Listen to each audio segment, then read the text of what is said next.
வணக்க நண்பர்களே. காலையிலே ஒரு சிறப்பான தரமான சம்பவம் ஒன்று நடந்துருச்சு. அதாவது இவ்வளோ நேரம் நாங்கள் வீடியோ போட்டுக்கிட்டு இருந்தோம். அப்போ கூட ஒரு பிரச்சனையும் இல்லை, நார்மலாக போய்கிட்டு இருந்துச்சு. ஆனால் வீடியோ போட்டு முடித்த உடனே ஒருத்தன் புயல் மாதிரி கிளம்பி வந்தேன். பூகம்பமாக வெடித்தான். இந்த ரூமுக்குள்ளே போய் படுத்துட்டேன். ஒரே வார்த்தை சொல்கிறேன், அவன் இது நான் எதிர்பார்க்கவே இல்லை. அவன் வாயிலிருந்து இந்த வார்த்தை வரும்னு சொல்லி. ஒன்றும் இந்த வீட்டில் நீங்கள் இருங்க, இல்லைன்னா நாங்கள் எல்லாம் குடும்பமாக கிளம்பி நல்லா கேட்டுக்கோங்க, திருப்பூருக்கு போயிடுறோம். நீங்கள் 23ஆந்தேதி போய் அம்மாவுக்கு ஓட்டு போட அனுப்புகிறீங்கல்ல, எங்களையும் கூட்டு போயிருங்க. நாங்கள் எங்கள் அப்பா கூட போயிருந்துடுறோம். தேவையில்லாமல் நீங்கள் உட்காந்துக்கிட்டு 2 பேர் சண்டை போடுறது, கட்டி நாடுறது, லைவில் நீங்கள் அவங்கள திட்டுறது, அவங்க உங்களை திட்டுறது, இதெல்லாம் நான் பார்க்காம இருக்கேனா, இல்லை எனக்கு எதுவும் தெரியாதுன்னு நினச்சிக்கிறீங்களா, இல்லை நான் சும்மா அந்த கேம் விளாண்டுக்கிட்டே இருக்கிறதுனால என்னை கூமுட்டை போய் நினச்சிட்டிங்களா? எனக்கும் அறிவு இருக்குது. நானும் +2 முடிச்சுட்டு அடுத்து காலேஜுக்கு போக போகிறேன். இந்த நிலைமையில் நீங்கள் என்னையை வச்சுக்கிட்டு 2 பேர் இப்படி மாற்றிக்கிட்டு, இந்த அம்மா எங்கள் அம்மா என்னடானா உங்களை கூட்டி கொடுத்த புரோக்கருங்குது, நீங்கள் பதிலுக்கு அவங்கள சிங்கப்பூருக்கு போனவ மூத்திரச்சந்தில் ஒதுங்கினவங்கிறீங்க. இதெல்லாம் என்ன பேச்சு? நீங்கள் 2 பேர் பேசுகிறதுமே நல்லா இல்லை. ஒன்று பிடிச்சா ஒத்து வாழுங்க, இல்லையா அத்து வாழுங்க. தேவையில்லாமல் இங்கே உட்காந்துக்கிட்டு எங்களையும் வச்சுக்கிட்டு, அவன் ஒரு சின்ன பையன், அவனையும் தம்பியையும் வச்சுக்கிட்டு இவ்வளோ வார்த்தைகள் நீங்கள் பேசுனீங்கன்னா வேணாம். இதோட நிப்பாட்டிக்கங்க. இல்லையா ஜாலியாக நீங்கள் லைவ் போடுறீங்களா போடுங்க, இல்லையா ஏதாவது உங்களுக்கு பிடிச்சதை பேசுங்க, இல்லை ஏதோ சாப்பாடு வீடியோ போடுறீங்களா அந்த மாதிரி போங்க. அதை விட்டுவிட்டு இன்னும் நான் சின்ன பையன் கிடையாது, எனக்கும் மெச்சூரிட்டி இருக்குது, எனக்கும் அறிவு இருக்குது. நீங்கள் 2 பேர் பண்ணுறதை பார்க்க எனக்கு இப்போவே பிடிக்கல. இதில் நான் காலேஜுக்கு போயிட்டேன்னா அங்கே வச்சு என்னோடய படிக்கிற ஃப்ரெண்ட்ஸ் என்னை ஏதாவது கேள்வி கேட்டாங்கன்னா என்னாலெல்லாம் தாங்க முடியாது. அப்புறம் எங்கள் அம்மாவை கை நீட்டின மாதிரி உங்களையும் நீட்ட வேண்டிய சூழ்நிலை வந்துடும் அப்படின்னு சொல்லி அவன் நிறையா பேசிட்டான். நான் என்ன சொல்கிறேன், இந்த நிலைமைக்கு அவனை கொண்டு விட்டது யார்? அவன் இந்த அளவுக்கு பேசுகிற அளவுக்கு கொண்டு போய் விட்டது யார்? கொஞ்சம் சிந்திக்கணும்.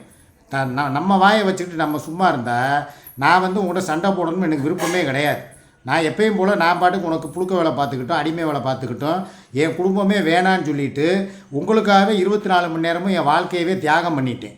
எனக்கெல்லாம் நீங்கள்லாம் கோயில் கட்டி கும்பிடணும், நீ மாத்திரம் இல்லை, உன் குடும்பமே சேர்ந்து. ஆனால் சொல்லக்கூடாத வார்த்தையை ஒரு வாயிலிருந்து சொல்ல வச்சுட்ட பற்றியா? இது எவ்வளோ ஒரு எனக்கு இனிமேல் இந்த வீட்டில் இருக்கிறதுக்கு எனக்கு மனசு வருமா? கொஞ்சம் யோசிச்சு பாருங்கள். யாராக இருந்தாலும் அவன் ஒருத்தன் தான். நான் சொல்கிறேன் பல தடவை, வீடியோவில் லைவ்லையோ அவனை வச்சுக்கிட்டு எதையும் பேசாத. ஏன்னா அவங்க அங்கே இருக்கிற மாதிரி தான் இருக்குது. நேற்று அவன் இந்த ரூம்லையும் இல்லைங்க, இங்கனக்குள்ளே உட்காந்து டிவி போட்டு பார்த்துக்கிட்டு இருந்திருக்கான். மெயின் ஹாலில் டிவியை போட்டு பார்த்துக்கிட்டு இங்கே உட்காந்துருந்துருக்கான்.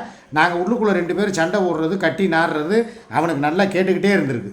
அவன் சொல்கிறான், நான் சரி அந்த லைவ் போய்கிட்டு இருக்கும்போது, ஏன்னா அவன் மீடியாவுக்குள்ளே வர்றதுக்கு அவனுக்கு விருப்பம் இல்லை. லைவ் பேசிக்கிட்டு இருக்கும்போதே உங்களை ஏதாவது சொல்கிறதுக்கு எனக்கு ஒரு நிமிஷம் ஆகுமா? நான் வேணான்னு சொல்லிட்டு நான் அடங்கி போகிறேன்ல. அப்போ நீங்கள் என்னையை வச்சுக்கிட்டே இப்படி சண்டை போடுறீங்கன்னா, இதில் நான் சொல்லிட்டேன், என்னையை சொல்லி உனக்கு எந்த பிரச்சனையும் இல்லை தம்பி. எல்லாத்துக்கும் காரணம் உங்கள் அம்மா தான். நான் பாட்டுக்கு உங்கள் அம்மா வீடியோ போடும்பொழுதோ லைவ் போடும்பொழுதோ நான் போய் ஊடால ஏதாவது வார்த்தை பேசுகிறேன்னா, இல்லை ஏதாவது லைவுக்கு இடைஞ்சல் கொடுக்குறேன்னா, இந்த 10 மணி லைவ் போட்டு இதில் வர்ற வருமானமும் உங்கள் அம்மாவுக்கு தானே போகுது. அப்படி இருக்கும்போது எதுக்கு உங்கள் அம்மா தேவையில்லாமல் என்னையை உட்காந்துக்கிட்டு எதுக்கு கூட்டி கொடுத்தவன் புரோக்கரு? ஏன் இப்போ அவங்க என்ன வேணும் உனக்கு? சரி, என்ன இருந்தாலும் உனக்கு வளர்ப்பு தந்தையாக உன் கூட நான் இருக்கேன்னா, ஏன் பொண்டாட்டி கட்டின பொண்டாட்டி உனக்கு என்னப்பா வேணும்? ஒன்று சித்தி வேணும், இல்லைன்னா பெரியம்மா வேணும், இல்லை சின்னம்மா, ஏதோ ஒன்று வச்சுக்க. அப்படி இருக்கும்போது அவங்கள நான் நாக்கு மேலே பல்லு போட்டு இவ பேசுகிறதுக்கு இவளுக்கு யாருப்பா ரைட்ஸ் கொடுத்தா அப்படின்னு சொல்லி நான் கேட்டேன். அவன் நேரம் அடிக்கிறதுக்கு பாஞ்சான்.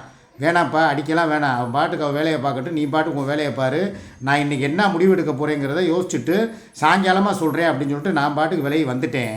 இப்போ நான் என்ன முடிவு எடுக்க போகிறேங்கிறத நான் யாருக்கிட்டையுமே சொல்ல போகிறதில்ல. ஏன்னா இப்போ வரைக்கும் வாய் திறக்காதவன், ஊமையாக இருந்தவன், இன்றைக்கி வாய் பேச ஆரம்பிச்சிட்டான். அடுத்து கை நீட்ட மாட்டாங்கிறதுக்கு என்ன உத்தரவாதம்? இதுக்கெல்லாம் காரணம் யார்? இவ தானே. இவளுக்கு நான் எந்த வகையில் நான் குறை வச்சுருக்கேன்? சாப்பாடு விஷயத்தில் குறை வச்சேனா, இல்லை மசாலா பொடி பிஸ்னஸ் பண்ணுறேன்டா, எனக்கு பங்கு கேட்டேன் கொடுத்தாளா? இல்லை. அப்போ இவ விஷயத்தில் மாத்திரம் இவ எல்லா லாபத்தையும் இவளே வேணுங்கிறா, இவளே எல்லாத்தையும் அனுபவிச்சுங்கிறா, இவளே சொந்தமாக வீடு கட்டணுங்கிறா, எல்லா பிளானும் இவ பிள்ளைகளை படிக்க வைக்கணும், எல்லா வகையிலும் இவளுக்கு சேஃப்டி பார்க்குறாள்ல. அதே மாதிரி தான் நானும் என் குடும்பத்தை நினைக்கணும். என் குடும்பத்துக்கு ஏதாவது ஒன்று நல்லது பொழுது வாங்கிட்டு போய் கொடுக்கணும்னா நான் போகணுமா வேணாமா? இந்த அன்றைக்கி போய் வாக்காளர் அட்டையை டவுன்லோடு பண்ணி கொடுக்கணும், 2வது பூத்து ஸ்லிப் வாங்கி கொடுக்கணும், நாளை கழித்து எலெக்ஷனு, நான் போய் அவங்க கூட ஆளாக போய் இங்கே போய் ஓட்டு போட வச்சுட்டு நானும் ஓட்டு போட்டுட்டு அதுக்கப்புறம் தான் நான் திருப்பூர் போகணும். இவ்வளோ வேலை ஒரு மனுஷன் சுகர் பேஷண்ட்டு, உடம்புல 1008 வியாதியை வச்சுருக்கிறவன் நான் அலையணும். ஏன் இவங்க அந்த கூட மாட அவனை கூட்டு போய் இப்போ இவன் இவ்வளோ தூரம் பேசுகிறானே, நான் ஒரே வார்த்தை இவனை கேட்குறேன், திலீப்பாவை, நீ கூட்டு போய் உங்கள் அம்மா மசாலா அரைக்கிறதுக்கு கூட கூட்டு போ, இல்லை அவங்க கூட போயிட்டு வா, இல்லை அவங்க மசாலா அல்ல போனால் கொடையை பிடிச்சிட்டு போங்க. 2 பிள்ளைங்க ஆம்பளை பையலுங்க வளர்ந்து சிங்கக்குட்டி மாதிரி இருக்கான். இல்லை உங்களுக்கு அதை விட என்ன வேலை? 24 மணி நேரமும் படுத்துக்கிட்டு கேம் விளாண்டுக்கிட்டு 24 மணி நேரமும் ப்ரோ ப்ரோ ப்ரோ சுடாதீங்க ப்ரோ ப்ரோ அங்கே ஒளிஞ்சிருக்கான் ப்ரோ இங்கே பாருங்கள் ப்ரோ இப்படி பேசுகிறான்ல. அப்படி உள்ளவங்க கூட மாட அம்மாவுக்கு ஏதாவது ஹெல்ப் பண்ண சொல்லுங்கள். துணியை துவைச்சா எடுத்து காய போட சொல்லுங்கள். என் துணி மாத்திரம் தான் இதில் இவ துவைச்சி போடுறாள, அவங்க துணி துவைக்கிற, இவ துணி கோகுல் துணி, இதை வேலையை பார்க்க சொல்லுங்கள்.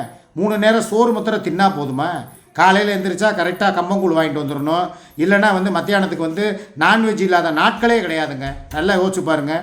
முந்தியெல்லாம் வாரத்தில் 1 நாள் தான் ஏதாவது நல்லது பொழுது செய்வா, இல்லை 2 நாள் 3 நாள்.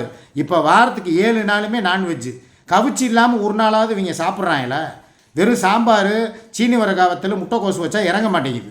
கறிமீனாக கேட்குறானுங்க. எல்லாத்தையும் செஞ்சும் கொடுக்குறா. அப்படி இருந்து என்ன எது குறை சொல்லணும்? இந்த வீட்டுக்கு சம்பாரித்து போடுற தெய்வம் யார்? நான் தானே. அப்போ எனக்கு விசுவாசமாக இருக்கணுமா? என்னையவே கை நீட்டி அடிக்காத குறையாக வர்றாங்கன்னா, என்னையவே எதிர்த்து பேசுகிறாங்கன்னா, இப்படி நான் என் பிள்ளைகளை நான் வளர்க்கலை. என் பிள்ளைய நான் சொன்ன பேச்சு ஒரு வார்த்தைக்கு மீறாதுங்க. நான் கிழிச்ச கொண்டே என் பொண்டாடி தாண்ட மாட்டான். அந்த அளவுக்கு நான் என் குடும்பம். யாரு பெரியவன்? என்னை ஒன்றும் சும்மா அடிக்கலை. சண்டே விலக்கி விட போனேன். நீங்கள் இதில் தலையிடாதீங்கன்னு சொல்லி என்னை விலக்கி விட்டேன். எதுக்கு? ஏண்டாடே ஒரு புருஷன், அதாவது ஒரு பிள்ளைக்கும் தாய்க்கும் சண்டை நடந்துக்கிட்டு இருக்கும்போது ஒரு புருஷனா நான் போய் தகப்பனா போய் டே இப்போ அம்மாவை அடிக்காதடா விலகுடா, ஏய் நீ போப்பா, இது இயற்கை தானே. அப்படிங்கும்போது நீங்கள் அங்கிட்டு போங்கத்தான் சொல்லி ஒரு தள்ளி விட்டேன். என்ன பொருத்தி போட்டேன் நான்? அந்த சுகைலுக்கு கேக்கு வெட்டினதா?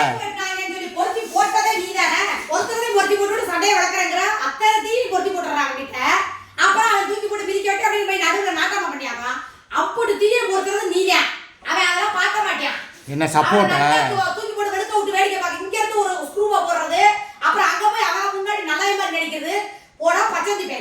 நான் ஒரே வார்த்தை என்ன சொல்கிறேன்னா, நான் வேணும்னு போய் அன்றைக்கி அவளை கோர்த்து விடலை.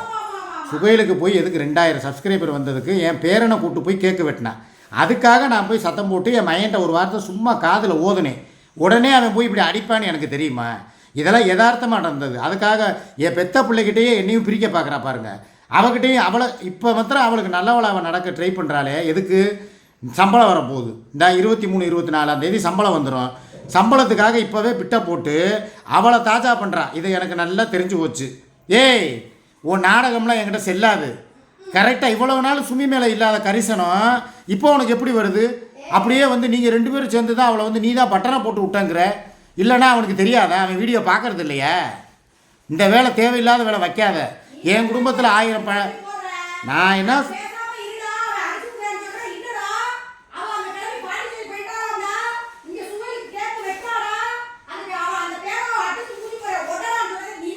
யார்? நான் என் பொண்டாட்டியே நான் தேனான்னு சொன்னேனா? டேய் இப்படி எப்படி அபாண்டமாக பழிய போடுறா பாருங்க. இப்போ என்னைய இப்போ ஏற்றி விட்டு இந்த வீடியோவை சுமி பார்க்கணும். பார்த்துட்டு நாங்கள் போனவுடனே என்னை கழுவி ஊற்றணும். இந்த வீட்டு வாசப்படியை மிதிக்காத, நீ இந்த வாங்கிட்டு வந்த இந்த ஜாமான்களை அப்புறம் அள்ளி ரோட்டில் எறிய போகிறேன்னு சொல்லணும். அதுக்கு தான் இவ பிளானை போட்டு அவளுக்கு ஜாலரா அடிச்சுக்கிட்டு என்னையை கவுத்துறா.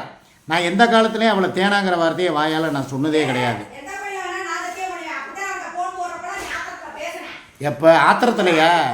சரி நான் கேட்குறேன். ஆத்திரத்தில் 4 வார்த்தை பேசத்தான் செய்வாங்க. அதாவது ஆத்திரப்படுறவன் தான் அன்பாகவும் போவான். நான் ஆத்திரப்பட்டேன், நான் இல்லைன்னு சொல்லலை. அந்த நேரத்தில் உதுக்குற வார்த்தை பொண்ணையும் தான் 1000 தடவை திட்டிருக்கேன். கெட்ட வார்த்தைகளை. அப்போ அதுவே நீ ஆயிடுவியா? 7 வருஷமாக நீ எனக்கு விசுவாசமாக தானே இருக்க. அதை மாதிரி தான் அவளும் 23 வருஷமாக எனக்கு விசுவாசமாக தான் இருக்கிற. இன்னமே இருப்பா. இப்போ சொல்லு என்ன? சரின்னு இந்த நக்கல் பண்ணுறதுலாம் வேணாம், ரைட்டா? நான் காவை காக்கிறேன், இல்லை கூட்டி கொடுக்குறேன், இல்லை விளக்கு பிடிக்கிறேன், இது உனக்கு தேவையா? அதுக்கு தான் காலையிலே அங்கேருந்து ஃபோனை போட்டாங்க. இவளை வாயை அடக்க சொல்லுங்கள், இல்லைனா நான் காலையிலே போலீஸ் ஸ்டேஷனில் நிற்பேன்ட்டா. நான் ஒரே வார்த்தை என்ன சொல்லி தெரியுமா? இப்போ அமைக்கி வச்சுருக்கேன். வேணாப்பா, இந்த நேரம் எலெக்ஷன் டைம், பூரா காவலர்களும் பூரா டியூட்டிக்கு போயிருப்பாங்க, எலெக்ஷன் டியூட்டிக்கு. நீ பாட்டுக்கு அமைதியாரு, எலெக்ஷன்லாம் முடியட்டும், இவளுக்கு வச்சுக்கிறோம் ஒரு கச்சேரியன்னு சொல்லி நான் சொல்லியிருக்கேன். கச்சேரியா? நல்லா வச்சுக்கோ. இல்ல நாங்க எதுவும் பண்ண மாட்டோம்னு நினைக்கிறியா? ஏய், நான் உனக்கு சப்போர்ட் பண்ற வரைக்கும் தான் நீ மனப்பத்துக்கிட்டு போய் தெரியலாம். என்ன பண்ணுவானா? அவ பண்ண மாட்டா, நானே பண்ணுவேன் இறங்கி. முதல்ல அதுக்கப்புறம் நான் வந்து கேட்கிற கேள்விக்கு 2 பொம்பளையும் விட்டுருவாங்க. உன்னைய தூக்கி தலகல கட்டி அன்னைக்கே அவர் என்ன சொன்னார் அந்த சாரு? 2 பொம்பளையும் விட்டுருவேன். காரணம் நீதான். என்ன பண்ணணுமோ உன்னைய தூக்கி உள்ள அனுப்பியாரு. நீ போய் உள்ள கடை அவ்வளவு வாடுக்கு அவங்க வாழ்க்கையை பார்த்துக்கணும்னு சொல்லத மறந்துட்டியா? மரியாதையா இருந்துக்க. 2 பொம்பளை வாழ்க்கையை விளையாண்டுக்கிட்டு நீ நல்லவே மாதிரி வந்து இங்க நிக்கிறியா? அந்த கையை கட்டிக்கிட்டு கேட்டா இவ ஏன் தெரியுமா இவ்வளவு வாய் பேசுற? இவளுக்குன்னு மசாலா கம்பெனி ஓனா வைக்கிறதுக்கு உண்டான எல்லாமே ஏற்பாடு பண்ணிட்டா. ஆதரவும் இவளுக்கு பெருகிக்கிட்டே போகுது. நாளுக்கு நாள் இவ டெய்லி மசாலா போடுறதுலயே நேரம் போகுது. நான் அப்பப்போ ஏதாவது சின்ன சின்ன சில்மிசத்துக்கு கூப்பிட்டா கூட இவ வரமாட்டேங்கிறா. இப்பயுமே என்ன பிளான் போட்டோம் தெரியுமா? 23ஆம் தேதி திருப்பூர் போகிறோம். அப்படியே கிளம்பி ஊட்டிக்கு போயிட்டு ஒரு 2 நாள் குடிக்கிறதுக்கோ சல்லாபத்துக்கோ ஊர் சுத்தோட எனக்கு டைம் இல்லை.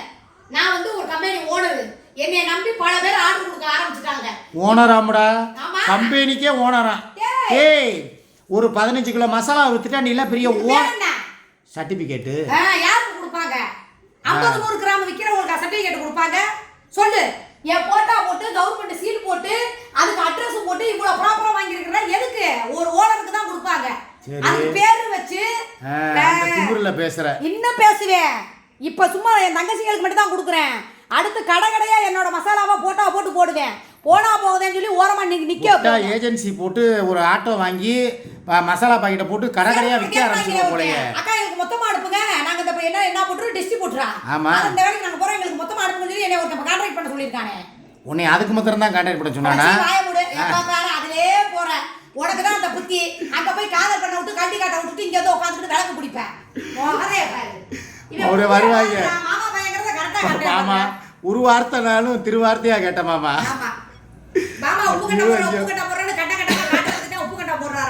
என்னால முடியலடா.